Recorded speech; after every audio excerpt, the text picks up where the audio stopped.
విజయనగరం జిల్లాలో ఎన్నికల ఏర్పాట్లు జోరుగా సాగుతున్నాయి. మరి కాసేపట్లో ఈవీఎంలను పోలింగ్ కేంద్రాలకి తరలించనున్నారు. ఇప్పటికే ఎన్నికల విధుల్లో పాల్గొంటున్న వేలాది మంది సిబ్బంది పోలీస్ ట్రైనింగ్ కాలేజ్ గ్రౌండ్ కి చేరుకుంటున్నారు.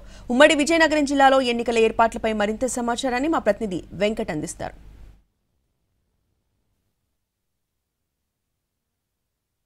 ఉమ్మడి విజయనగరం జిల్లాలో పోలింగ్ కి సర్వం సిద్ధమైపోయింది. ఇప్పటికే చూసుకున్నట్లయితే 21 లక్షల మంది ఓటర్లు తమ ఓటు హక్కు వినియోగించుకోవడానికి సిద్ధమయ్యారు. ఇప్పటికీ చూసుకున్నట్లయితే ఉమ్మడి విజయనగరం జిల్లాలో చూసుకున్నట్లయితే దాదాపు 1600 పోలింగ్ కేంద్రాలను ఏర్పాటు చేయడం జరిగింది. వీళ్ళందరూ కూడా ఈ వివిధ ప్రాంతాల్లో అంటే ఇక్కడ విజయనగరం జిల్లాలో చూసుకుంటే 226 రూట్స్ను ఏర్పాటు చేయడం జరిగింది. అలాగే మన్యం జిల్లాలో 180 రూట్స్ను ఏర్పాటు చేయడం జరిగింది. ఈ రెండింటిని పూర్తిగా ఈ అన్నింటినీ పోలింగ్ నిర్వహించేందుకు దాదాపు 16,000 మంది ఉద్యోగులను డిప్లాయ్ చేసింది. పూర్తి స్థాయిలో వాళ్ళకి తర్ఫీదునిచ్చి శిక్షణ కార్యక్రమాలను ఏర్పాటు చేసి పూర్తిగా ఎలక్షన్లు సజావుగా జరిగే విధంగా అన్ని ఏర్పాట్లు చేసుకున్నారు. విజయనగరంలో చూసుకున్నట్లయితే ఇక్కడ పోలీస్ బ్యారక్స్లో ఒక ప్రధానంగా ఇక్కడ కేంద్రాన్ని ఏర్పాటు చేశారు. ఈ కేంద్రం దగ్గర మనం చూడొచ్చు ఏదైతే వేసవి సందర్భంగా వీళ్ళందరికీ కూడా ప్రత్యేక ఏర్పాట్లు చేశారు. టెంట్లను ఏర్పాటు చేయడం, అలాగే కూలర్లను ఏర్పాటు చేయడం, ప్రతి ఒక్కరు కూడా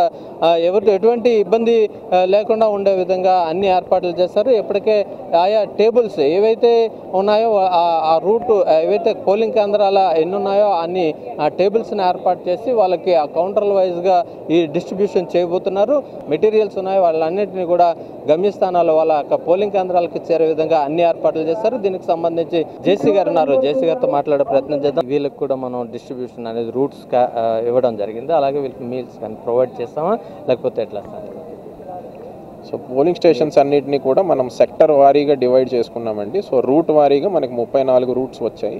ఈ రూట్ వారీగా ఆ పోలింగ్ సిబ్బంది అన్నింటినీ కూడా ఒక బస్సులో పెట్టి ఆ బస్కి జీపీఎస్ కూడా ఫిక్స్ చేశాము. ఆ జీపీఎస్ ఫిక్స్ చేసిన బస్సుల్లో పోలింగ్ మెటీరియల్ అండ్ పోలింగ్ సిబ్బందిని చాలా జాగ్రత్తగా పోలింగ్ బూత్కి చేర్చడం జరుగుతుంది. ఈరోజు స్లిప్స్ డిస్ట్రిబ్యూషన్ ఇవన్నీ కూడా జరిగిపోయాయి ఆల్మోస్ట్. అట్లానే ఓటర్ స్లిప్ డిస్ట్రిబ్యూషన్ అంతా కూడా కంప్లీట్ అయింది. ఎవరెవరికైతే ఓటర్ స్లిప్ డిస్ట్రిబ్యూషన్ చేయలేదో వాళ్ళందరినీ absentee, shifted and dead category వల్ల చేయలేకపోయాము. ఆ లిస్టులన్నీ కూడా చేర్చడం జరిగింది పోలింగ్ సిబ్బందికి.